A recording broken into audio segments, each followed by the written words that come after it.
नमस्कार, आप देख रहे हैं इंडिया टीवी। मैं हूं अमित कुमार पालित और वक्त हो गया दमदार 10 का। राम मंदिर चंदा चोरी के मामले में पुलिस की ताबड़तोड़ कार्रवाई हो रही है। चंदा चोरों से पाई का हिसाब भी मांगा जा रहा है। चंदा चोरों के खिलाफ सबूत भी जुटाए जा रहे हैं। कल पुलिस ने सभी 8 आरोपियों के ठिकाने पर मैराथन छापेमारी की थी और अब चंपत राय को नोटिस देने की तैयारी हो रही है। बताया जा रहा है कि अयोध्या पुलिस चंपत राय, अनिल मिश्रा और गोपाल राव को नोटिस दे सकती है, पूछताछ के लिए बुला सकती है, उनका स्टेटमेंट रिकॉर्ड कर सकती है, चंपत राय के पुराने बयानों को लेकर सवाल जवाब कर सकती है। पुलिस ये भी पूछ सकती है कि जब उन्हें चोरी के बारे में पता था तब भी इस मामले में चुप्पी क्यों साध रखी थी, क्यों चंदा चोरों के खिलाफ एफआईआर दर्ज नहीं करवाई थी। 5 जून का सीसीटीवी फुटेज अब सबके सामने है, जब अविनाश शुक्ला के घर पर रेड डाला गया था। अविनाश मिश्रा के घर से 5 लाख रुपए बरामद हुए थे, तब भी चंपत राय ने कार्रवाई क्यों नहीं की थी। वहीं इस मामले में आज पुलिस सभी 8 आरोपियों को कोर्ट में पेश करेगी। हालांकि ये पेशी वीडियो कॉन्फ्रेंसिंग के जरिए होगी। बताया जा रहा है कि पुलिस ने आरोपियों के खिलाफ सबूत जुटाए हैं, इसीलिए अब उनका रिमांड भी मांगा जाएगा ताकि आगे की पूछताछ की जा सके।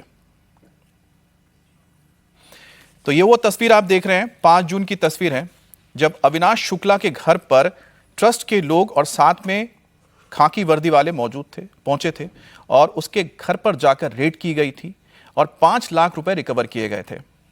अब जब 5 जून को यह पता था ट्रस्ट को कि चोरी हो रही है, उसमें कौन इन्वॉल्व है, कौन संलिप्त है, उसके बारे में भी जानकारी है, उसके बाद भी क्यों पुलिस को इस बारे में शिकायत नहीं दी गई, यही बहुत बड़ा सवाल इस वक्त सबके सामने है। इससे पहले कल अयोध्या पुलिस ने गैंग्स ऑफ चंदा चोर के 10 ठिकानों पर छापेमारी की थी, जिसमें मनीष के घर पर ताला लगा था। मनीष यादव, उसके चाचा रामशंकर यादव और टिन्नू यादव की पत्नी से पूछताछ की गई थी।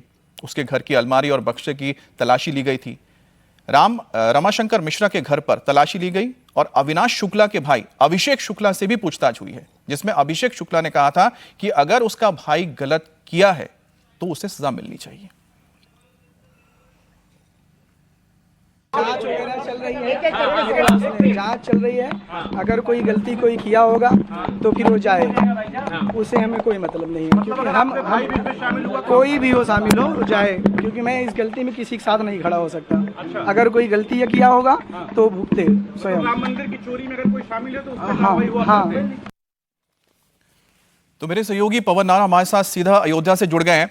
पवन, सबसे पहली बात है कि नोटिस दिया जाना है, बताया जा रहा है इस वक्त चंपत राय को, उनके अलावा और कौन कौन है जिसको नोटिस दिया जाएगा आगे पूछताछ के लिए?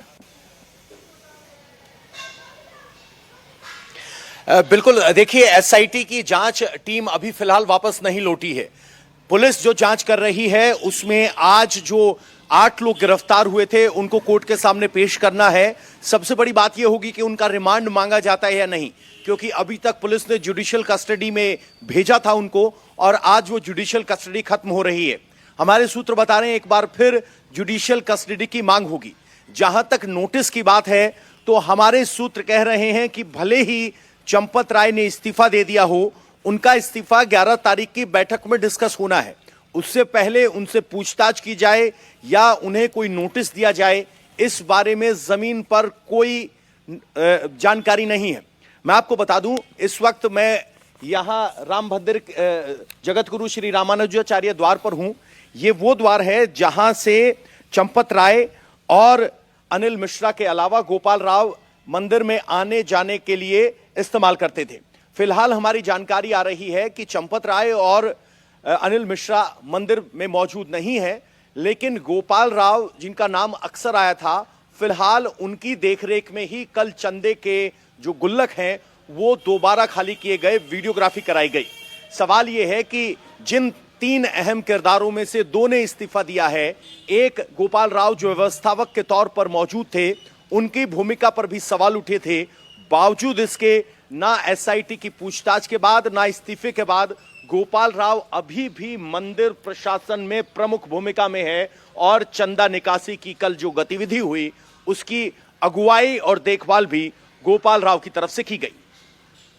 तो पवन, जैसा बता रहे हैं कि गोपाल राव इस वक्त मंदिर में हैं, लेकिन चंपत राय और साथ ही अनिल मिश्रा वो मंदिर पर मौजूद नहीं है। हमारे साथ 2 हमारे बहुत खास मेहमान भी जुड़े हुए हैं स्टूडियो में। हमारे साथ अजीत द्विवेदी जी हैं, इसके अलावा सज्जन कुमार जी हैं। अजीत जी, नोटिस देने की बात आ रही है, जिसमें चंपत राय का नाम आ रहा है सबसे पहले। बिल्कुल, क्योंकि सबसे बड़ा नाम उन्हीं का है और सारे लोग, ये जो आपने अभी गैंग्स ऑफ चंदा चोर जो आपने कहा, तो ये पूरा गैंग जो है अगर उनकी देखरेख में नहीं ऑपरेट कर रहा था तब भी उन्हीं के संरक्षण में काम कर रहा था। हम लोग अभी ये नहीं कह सकते हैं कि वो गैंग चला रहे थे या उन्होंने ही सबको ऑथराइज किया था कि लूट लो, लेकिन ये उनके नीचे उनके संरक्षण में काम करने वाले लोग थे जिन्होंने इतना बड़ा गबन किया है, आर्थिक अपराध किया है, कानून की नज़र में अपराध है और नैतिक धार्मिक रूप से भी एक बड़ा अपराध किया है जिससे करोड़ों भक्तों की आस्था आहत हुई है। इसलिए उनकी जवाबदेही तो बनती है। सबसे बड़ी बात अमित जी ये है कि अपनी जवाबदेही, अपना उत्तरदायित्व तो समझ करके उनको पहले दिन इस्तीफा करना चाहिए था। अगर एक मोरल हाई ग्राउंड उन्होंने लिया होता तो आज चीजें इस स्थिति तक नहीं पहुंची रहती कि उनको इतने अपमानजनक तरीके से, देखिए उन्होंने बहुत कोशिश की और ये बात आप भी जानते होंगे और ये चर्चा है आम की, किस तरह से उन्होंने दिल्ली, लखनऊ, नागपुर सब साधने की कोशिश की और हर जगह से कह दिया गया कि कोई राहत नहीं है, ये ऐसा मामला नहीं है जिसमें आपको बचाया जाए। तो जब सारे ऑप्शंस खत्म हो गए तब उन्होंने इस्तीफे की पेशकश की। इस्तीफा 11 जुलाई को डिस्कस होगा, स्वीकार होना है, इसमें कोई संदेह नहीं है। अब ये नोटिस भेज करके पूछताछ उसके पहले होगी या उस समय तक इंतजार किया जाएगा, ये बस टाइमिंग का सवाल है। उनसे पूछताछ तो होनी है, उनको नोटिस जाना है, उनकी जवाबदेही तय होनी है, उनके ऊपर आगे कार्रवाई होनी है, ये तय है। और उसके अनिल मिश्रा की भूमिका की भी जांच होगी, उनसे भी पूछताछ होगी। ये देखना है कि इनमें से किसका नाम एफआईआर में आता है और कौन गिरफ्तार होता है। अमित जी, गिरफ्तारी भी होगी इन बड़े लोगों में से। ये सिर्फ 8 प्यादे अरेस्ट करके ये काम नहीं चलेगा, ये मामला समाप्त नहीं होगा। जो 3 बड़े लोग हैं उनमें से भी गिरफ्तारी होगी। उसी ओर मुझे लगता है कि एक्शन भी शुरू हो चुका है। अब 5 तारीख की हम तस्वीर आपको दिखाएं। 5 जून को सबसे पहले जब इस बारे में जानकारी आई ट्रस्ट के सामने कि चंदा चोरी हो रहा है, यानी चढ़ावा जो दान दिया जाता है वो उसकी चोरी हो रही है, उसके बाद छापेमारी होती है और छापेमारी के बाद जो चीजें निकलकर सामने आई वो और चौंकाने वाली थी कि 5 लाख रुपए रिकवर भी कर लिए गए। सज्जन जी, 5 लाख रुपए रिकवर हो गए। ये देखिए, अविनाश शुक्ला के घर पर गए, इनके साथ वर्दीधारी भी नजर आ रहे हैं, जो पुलिस के लोग हैं, ट्रस्ट के लोग भी साथ में हैं। 5 लाख रुपए आपने रिकवर भी कर लिए। उसके बावजूद अगर जो ट्रस्ट के कर्ता धर्ता हैं चंपत राय जी, वो अगर कदम नहीं उठाते हैं तो सवाल उठता है कि क्यों ऐसा नहीं किया। नहीं, देखिए, केवल कदम ही नहीं उठाते हैं। शुरुआती दौर में उन्होंने इसे ढकने की कोशिश की। जब उनका सबसे पहले जब ये बातें खुल के आई, जब उस पर आरोप लगा विपक्ष की तरफ से, तो वो सार्वजनिक तौर पे उन्होंने कहा कि देखिए, हमारे यहाँ रेगुलर ऑडिट होती है, बैंक होती है, एक प्रक्रिया है और ट्रांसपेरेंसी है। तो पहला प्रयास ये था। हो सकता है उसके पीछे मंशा उनकी ये रही हो कि मंदिर की बदनामी होगी। कई बार लोग सोचते हैं कि बातों को मान लेते हैं, लेकिन सवाल यहाँ पे क्या है कि देखिए, 2-3 बातें हैं। पहला तो अभी किसी को नहीं पता है कि जो ये चोरी हुआ है वो रकम कितनी है। 200 करोड़ है, 1000 करोड़ है, 1500 करोड़ है, यह भी तय होना मुश्किल है। दूसरी बात, जो आभूषणों की बात हो रही है, सोने चांदी बाकी जो जेवर है, उसके बारे में तो कोई अकाउंटिंग ही नहीं है। उसमें क्या हुआ, नहीं अभी आ रहा है कि नहीं वहां वो सब सुरक्षित। आप कैसे कह सकते हैं सब सुरक्षित है? तीसरी बात देखिए, मामला यहां पे चंपत राय, अनिल मिश्रा का नहीं है, मामला सार्वजनिक जिम्मेदारी की, जो कलेक्टिव रिस्पॉन्सिबिलिटी कहते हैं। ये ट्रस्ट के जितने लोग थे सबकी जिम्मेदारी। अब 2 को हटा के तीसरे को किस आधार पे रखे होंगे? क्योंकि नैतिकता का तकाजा तो है ही, कानूनी तौर से भी जो ओवरसाइट है वो कलेक्टिव रिस्पॉन्सिबिलिटी थी। और जो लोग वहां पे थे जिन्होंने चोरी किया है वो इन्हीं लोगों के द्वारा नियुक्त किए हो गए थे। आपसे नजदीकी थी, आपने किया था। ऐसे स्थिति में सबसे पहले तो ये तय करें कि भाई चंदा चोरी का पूरी रकम कितनी है, कितने 1000 करोड़ में है, 200 करोड़ है, तो वो पैसा कहां गया? ये तो 1 करोड़ भी नहीं है। 80 लाख रुपए की बात अभी तक चल रही है उगाही की। हो कब रही है? मई के अंतिम हफ्ते में आपको पता लग गया था, 5 जून तक आपको पता लगा। उसके बाद एसआईटी होती है। अजीत जी ने पहले भी कहा कि 20 दिन आपने लैप्स होने दिए। अब किसी ने चोरी किया है तो 20 दिन में वो क्या क्या कर सकता है? लोगों को 1 दिन चाहिए होता है, कुछ घंटे चाहिए होते हैं। बिल्कुल जायज सी बात है। हम जो वीडियो दिखा रहे हो 5 जून की है, एसआईटी के लिए शायद 13 जून को मांग की गई थी, सिफारिश की गई थी। तो उसके बीच में आपने लगभग 5 से 7 दिन आपने निकाल दिए थे पूरे। अब इसमें बात निकल कर आती है, जैसा कि अभी सज्जन जी ने कहा कि आगे अगर आप ट्रस्ट में इतने लोग हैं जिनके रहते हुए सारी चोरियां हुई है, ये पूरा का पूरा कांड सामने आया है, तो क्या सबको यहाँ पर इस्तीफा देना चाहिए, सबको बदल देना चाहिए? जब मैंने आलोक कुमार जी जो कि विश्व हिंदू परिषद के इंटरनेशनल प्रेसिडेंट हैं, उनका कहना था कि जिनके नाम आए उनके खिलाफ कार्रवाई होनी चाहिए, पूरे घर के बदलने की जरूरत क्या है? आप इससे सहमत हैं? नहीं, देखिए इसमें दो तरह के लोग हैं ट्रस्ट में। एक तो क्या एक्स ऑफिसियो लोग हैं, जो उस पद पर रहेगा, जैसे डीएम है, जो कलेक्टर होंगे वो रहेंगे, उसके जो एक भारत सरकार के प्रतिनिधि के तौर पर एक व्यक्ति, एक राज्य सरकार के प्रतिनिधि के तौर पर एक व्यक्ति। तो इन लोगों की जरूरत, ये लोग डे टू डे के कामकाज में इन्वॉल्व नहीं होते हैं, तो जिम्मेदारी तो उन लोगों की तय होनी चाहिए जो डे टू डे के कामकाज में इन्वॉल्व हैं, जिन लोगों के ऊपर जिम्मेदारी दी गई है कि आप चलाएं। एक्स ऑफिसियो मेंबर्स का काम वो नहीं होता। एक्स ऑफिसियो मेंबर को सिर्फ इसलिए रखा जाता है, नुमाइंदे हैं। हाँ, वो प्रतिनिधित्व करते हैं उनका, और उससे उनको साल में एक बार या 2 बार जब ऑडिट हो चीजें, तब वो लोग वो चीजें और ये मान करके चलते हैं, वो लोग उन पर भरोसा करते हैं जो लोग डे टू डे के कामकाज को देख रहे हैं। तो डे टू डे के कामकाज की जिम्मेदारी 3 लोगों की थी, जिनके नाम आ रहे हैं, चंपत राय, डॉक्टर अनिल मिश्रा, गोपाल राव, और उसके बाद मुख्य भूमिका होती है कोषाध्यक्ष की, जो महंत गोविंद देव जी गिरी हैं, जिन्होंने इनके इस्तीफे की सूचना दी। उनकी बड़ी जिम्मेदारी अब हो गई है। आप कोषाध्यक्ष की बहुत बड़ी जिम्मेदारी हो गई है कि आपके कोष में जो चीजें आई हैं, भक्तों ने जो चंदा दिया है, जो जेवरात चढ़ाए हैं, जो पैसे चढ़ाए हैं, उनकी सुरक्षा अब आपके ऊपर है, और ये बताना भी आपकी जिम्मेदारी है, जो अभी हम लोग सवाल कर रहे थे बिल्कुल कि कितनी बड़ी रकम है।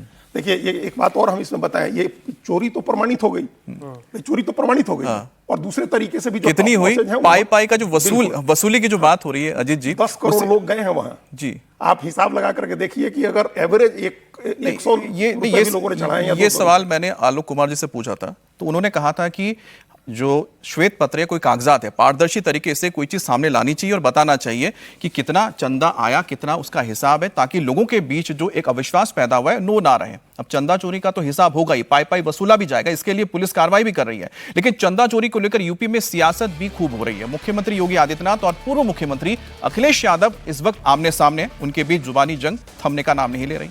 अखिलेश यादव ने चंदा चोरी पर मुख्यमंत्री योगी आदित्यनाथ पर सवाल उठाया, तो सीएम योगी ने भी अखिलेश पर प्रहार किया। योगी ने कहा कि अखिलेश यादव को पश्चाताप करना है तो एक बार फिर से रामलला के दर्शन कर लें और अब मथुरा की तैयारी कीजिए। कृष्ण कन्हैया के लिए भी कुछ करने का वक्त आ गया है। अखिलेश जी, अयोध्या को तो राम भक्तों ने सजा और संवार दिया है, आप उसकी चिंता मत करिए, पश्चाताप करिए, एक बार रामलला का दर्शन कर लीजिए, कम से कम इसी से और सद्बुद्धि आएगी। और अब तैयारी करिए कि हम कृष्ण कन्हैया के लिए भी कुछ कर सकें। अब मथुरा की बात करिए। अगर सचमुच अपने को धार्मिक कहलाने का प्रयास कर रहे हो तो मथुरा वृंदावन पे खुल करके बोल दीजिए, श्री कृष्ण जन्मभूमि पर खुल करके बोल दीजिए, और बोलिए ना कि श्री राम जन्मभूमि मुक्ति के आंदोलन की तर्ज पर ही श्री कृष्ण जन्मभूमि की मुक्ति का भी अभियान चलना चाहिए। भगवान श्री कृष्ण की जन्मभूमि को भी सम्मान मिलना चाहिए। साथी ने जो सवाल पूछा है, मैं कई बार जवाब दे चुका हूं। केदारेश्वर धाम इटावा में शिव मंदिर के निर्माण पूरे होने के बाद मर्यादा पुरुषोत्तम राम जी के दर्शन करने जाएंगे, लेकिन सवाल हमारे दर्शन का नहीं है। जो मुख्यमंत्री जी वर्ल्ड रिकॉर्ड बना रहे थे जाने का अयोध्या, और ये कहने से थकते नहीं थे कि हम इतनी बार जा चुके हैं, हम इतनी बार दर्शन कर चुके हैं। वहां पर सोचिए, उनके जाने के बाद भी उन्हें जानकारी नहीं मिली इस बात की। तभी तो कहावत बनी है, चिराग तले अंधेरा।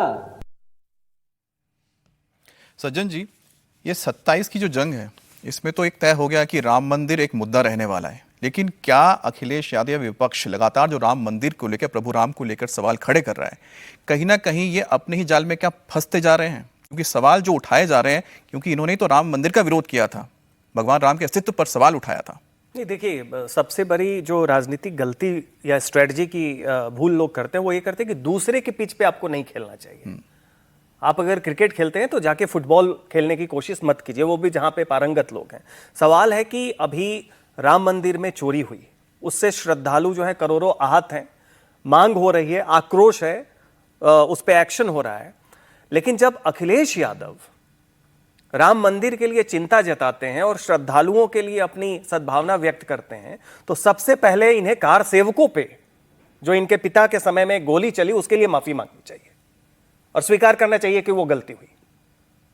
आपका अतीत कहीं से भी आपको राम भक्तों की या राम भक्त के भावनाओं को भुनाने की का कोई भी एक मजबूत आधार नहीं देता है। तो वैसी स्थिति में तो ये नहीं चलेगा। दूसरी बात देखिए, ये एक ट्रैप इसलिए है कि काशी, मथुरा और अयोध्या, ये तीन की बात हमेशा से रही है। ज्ञानवापी का मुद्दा है, हालांकि वहां पे संघ बड़ा ही सेकुलर पोजीशन ले रहा है कि मोहन भागवत जी ने कहा कि हर मंदिर, हर मस्जिद में शिवलिंग क्यों ढूंढना, लेकिन वो एक भावना से जुड़ा चीज है। उसी तरीके से मथुरा की बात अब चल गई है। अब यहां पे अखिलेश या तो ये कहें कि हाँ वहां पे भी राम मंदिर जैसा एक कृष्ण मंदिर बनना चाहिए, और नहीं तो अपने अल्पसंख्यक, जो पीडीए में अल्पसंख्यक की बात है, उसकी भी चिंता करें। तो इस तरीके से अखिलेश यादव को यह सोचना चाहिए था कि जो हिंदुत्व का जो पिच है जी, वो बीजेपी ही खेल सकती है, या वैसी पार्टी खेल सकती है जो कि बीजेपी के साथ कंपीट करे हिंदुत्व में। इनके लिए वो फंसने चाहिए, सेल्फ एंट्रैपमेंट ये करना नहीं चाहिए। तो पिच में आ गए हैं जो जिसपे बीजेपी मुझे लगता है छक्के मारने के लिए काबिल है। लेकिन क्योंकि आपने जिक्र किया था अभी मोहन भागवत जी का, तो राम मंदिर पर चल रहे सियासी घमासान के बीच संघ प्रमुख मोहन भागवत जी का भी एक बड़ा बयान आ गया है, जिसमें वो बता रहे हैं कि कैसे एक जेब कतरा पंक्चर वाला बन गया और उसके हृदय परिवर्तन पर लोगों ने कैसे विश्वास किया। तो एक मंदिर के बाहर रास्ते पर पंक्चर ठीक करने वाला, साइकिल पंक्चर ठीक करने वाला बैठा था, उसके पास ले गए, मुझे मेरा परिचय करा दिया उससे। फिर पूछे 2-4 प्रश्न, मैंने फिर चले, मैंने बोला भाई ये कौन है, इन सज्जन का मुझे परिचय करा देने का विशेष कारण क्या है। तो उन्होंने कहा ये सज्जन अभी पंक्चर वाले हैं, लेकिन पहले ये जेब कतरा थे, और जब इन्होंने कार सेवा में जाने वालों की भीड़ ट्रेन में देखी तो इनको लगा कि वहां अपने हाथ की सफाई को बड़ा अवसर है, तो ये भी शामिल हो गए। सारे औजार अपने लेके गए थे, लेकिन वहां जाने के बाद सरयू में विसर्जन किया उन औजारों का, स्नान करके वापस आए और आकर हमको मिलके बताया कि मैं जेब कतरा था, जेब काटने के लिए गया था, लेकिन अब रामलला के वहां दर्शन किए, अब ये पाप हमको नहीं करना है, हमको कुछ सहायता करो ताकि हम ऐसा कोई छोटा मोटा काम कर लेंगे। अब एक जेब कतरे को किसी ने प्रवचन नहीं दिया था, किसी ने बिठाकर बातें समझाई नहीं थी, संघ की शाखा तो उसको मालूम भी नहीं थी, और इरादा उसका जेब काटने का ही था, लेकिन उसमें परिवर्तन कैसे आया। तो ये जो सारे कार सेवक भक्ति पूर्वक वहां गए, चल के 150 किलोमीटर चले और अपने प्राणों को हथेली पर रखकर उन्होंने वहां संघर्ष किया, कुछ लोगों ने प्राणार्पण भी किया, ये सारा वातावरण उनको लगा। अजीत जी, हृदय परिवर्तन की बात ये कर रहे हैं, तो हृदय परिवर्तन देखिए, एक तो उन्होंने जो बोला आप समझाइए, एक मैं चाहता हूं क्या अखिलेश जी का भी हृदय परिवर्तन होगा और वो राम मंदिर जाके दर्शन करेंगे 27 से पहले? देखिए, अभी तो जब जो संघ प्रमुख ने कहा कि एक व्यक्ति जो जेब कतरा था और उसका हृदय परिवर्तन हो गया, हम लोगों के यहाँ अनेक कहानियां हैं परंपरा से, उसमें धार्मिक कहानियां, हृदय परिवर्तन होने की महर्षि वाल्मीकि के ही बारे में ये सब कहानी है। अब आप सोचिए कि एक व्यक्ति जो कार सेवकों को देख करके और भगवान राम की महिमा से ऐसा अभिभूत हुआ, हृदय परिवर्तन हो गया, और दूसरे उसी राम मंदिर में बैठे हुए लोग ऐसे लोग थे जिनका हृदय परिवर्तन क्या, वो तो रम जाने चाहिए थे, उनके तो कण में राम हो जाने चाहिए थे, और उन्होंने वहां चोरी की। तो अब ये संघ प्रमुख जो कह रहे हैं, इसका भी एक इशारा होगा। बिल्कुल। अब उन लोगों से जिन्होंने चोरी कर ली, अब क्या उनका हृदय परिवर्तन होगा? उनकी तो सजा होनी चाहिए है, लेकिन अगर दूसरा कोई भी व्यक्ति अगर इस तरह की बातें सोच रहा है या मंदिर में अब भी अगर है, तो ये एक मैसेज है कि आपका हृदय परिवर्तन होना चाहिए है। आप अगर कुछ गलत कर रहे थे तो आप भगवान राम के सिखाए मर्यादा के रास्ते पर लौटिए। अब हम बात करेंगे पंजाब की, क्योंकि पंजाब के मुख्यमंत्री भगवंत मान का आज बहुत अहम दिन है। पंजाब के तमाम जो सिख मंत्री हैं और विधायक हैं वो अमृतसर में श्री अकाल तख्त साहिब के आगे पेश होंगे। अकाल तख्त ने इन सभी से आप सरकार के ओर से बेअदबी के खिलाफ बनाए गए कानून पर जवाब मांगा है। श्री अकाल तख्त साहिब में आज पंजाब सरकार के 29 विधायक और 9 मंत्री पहुंचेंगे और कांग्रेस की तरफ से 7 विधायक और अकाली दल के 2 विधायक और 1 निर्दलीय विधायक पहुंचेंगे। अकाल तख्त ने मान सरकार के नए कानून पर ऐतराज जताया है। अकाल तख्त का कहना है कि कानून बनाने से पहले सरकार ने सिख धार्मिक संस्थाओं और अकाल तख्त से औपचारिक सलाह नहीं ली है। अकाल तख्त के जत्थेदार कुलदीप सिंह गढ़गंज के मुताबिक मान सरकार ने अकाल तख्त के लिए पहले दिए गए निर्देशों की अनदेखी की है।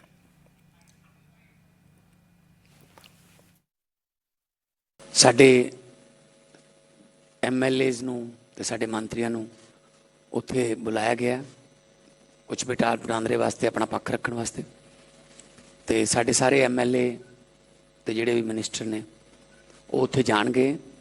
असीं अकाल तख्त साहब दी सर्वउच्चता नूं सब तो महान मनदे हां। मैनूं भी जदों बुलाया गया सी तां मैं राष्ट्रपति जी दा प्रोग्राम छड्ड के मैं अकाल तख्त साहब ते नतमस्तक होया सी। सो साडे सारे MLA साडे मिनिस्टर जिस तरह भी उन्होंने बुलाया गया। कुछ मिनिस्टर इदां दे ने जिन्हां नूं सिर्फ लिखती दे विच अपना पक्ष स्पष्ट करने कहा गया, वो लिखती दे विच देखे आ जाए। और हमारे संवाददाता पुनीत परिंजा हमारे साथ जुड़ गए। पुनीत, आज का जो कार्यक्रम है जरा विस्तार से हमें समझा दीजिए, क्या होने जा रहा है, कौन आएगा, आगे क्या होगा?